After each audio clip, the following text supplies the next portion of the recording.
తెలంగాణకు కాళేశ్వరం ప్రాజెక్టే శరణ్యమన్నారు సాగునీటి రంగ నిపుణులు వెంకటేశం. ఉద్యమ స్ఫూర్తితో కేసీఆర్ ఈ ప్రాజెక్టును నిర్మించారని గుర్తు చేశారు. కాళేశ్వరం ప్రాజెక్టుతో వ్యవసాయం పండుగలా మారిందని చెప్పారు. అయితే జరిగిన ఘటనతో భయపడాల్సిన పనిలేదని, ప్రాజెక్టును వెంటనే రిపేర్ చేసి రైతులకు నీళ్లు అందించొచ్చని ఆయన సూచించారు. కాళేశ్వరం ప్రాజెక్టు ప్రజల ఆస్తి అని, దాన్ని కాపాడవలసిన బాధ్యత ప్రభుత్వంపై ఉందని స్పష్టం చేశారు. మేము అప్పుడు తెలంగాణ అప్పుడు గౌరవ ముఖ్యమంత్రి గారితో అందరికీ ఇక్కడ ఉన్న కూర్చున్నటువంటి నాయకులు వెంట మీ ఉద్యమంలో ఒకవైపు ఉద్యమం చేస్తూనే సమైక్య పాలనలో జరిగినటువంటి నీళ్ళ దోపిడీకి వ్యతిరేకంగా మేము పోరాడి సాధించుకున్నాం.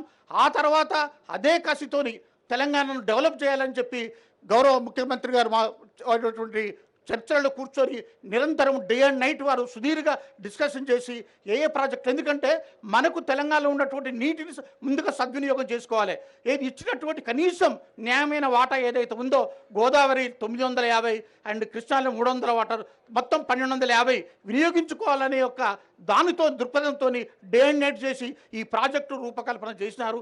దీన్ని కూడా అందరూ కూడా ఏదో ఇది రీడిజైన్ చేసినారు. అసలు రీడిజైన్ అంటే ఏందండి నాకు అర్థం కాదు. ఇక్కడ ప్రతి ఒక్కరు కూడా మీరు రీడిజైన్ చేసి ఉంటారు. ఎవరు కాదు, ప్రతి ఇల్లు కట్టుకుంటే కూడా రీడిజైన్ అయ్యి.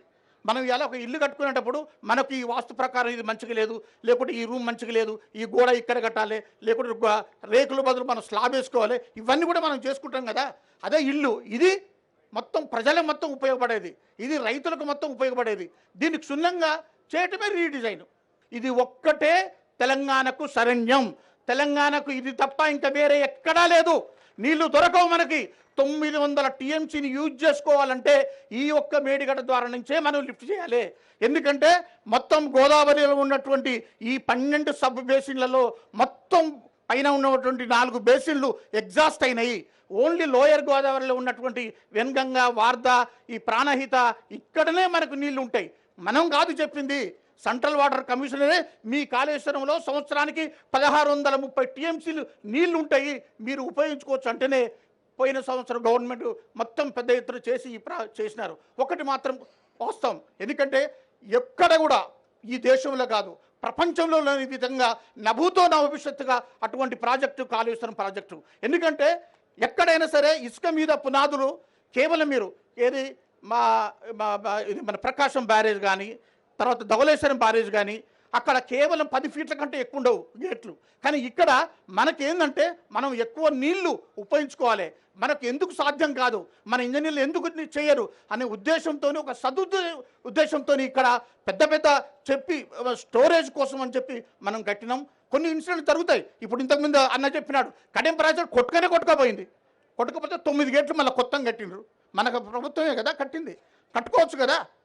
పోనీ ఇప్పుడు ఇది ఇమీడియట్గా మేము ఇప్పుడు చూసాం కదా, ఇది ఇమీడియట్గా ఈజీగా రెక్టిఫైయబుల్ చెయ్యొచ్చు. అందుకనే ఇప్పుడు ఇది ఎందుకంటే ఇది ఆల్రెడీగా national commission dam safety authority పరిధిలోకి పోయింది.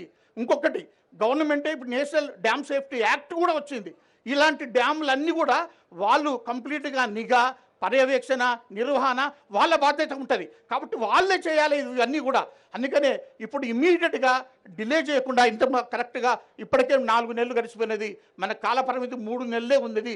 దయచేసి ఒక ఇంజనీర్లుగా, ఎందుకంటే మేము కేవలం సూచనలు మాత్రమే చేస్తాం, అది కూడా నిర్మాణాత్మక ఎవరికైనా చేస్తాం, ఏ ప్రభుత్వానికైనా చేస్తాం, అది మా బాధ్యత ఇంజనీర్లుగా. సో కాబట్టి మేము ఒక్కటే రిక్వెస్ట్ చేసేది ఏంటంటే, అది ప్రజలకు అంకితం చేశారు. మన గత ప్రభుత్వం ప్రజలకు అంకితమైంది. ఆ ప్రజల ఆస్తిని కాపాడాల్సిన బాధ్యత ప్రస్తుత ప్రభుత్వానికి ఉంది.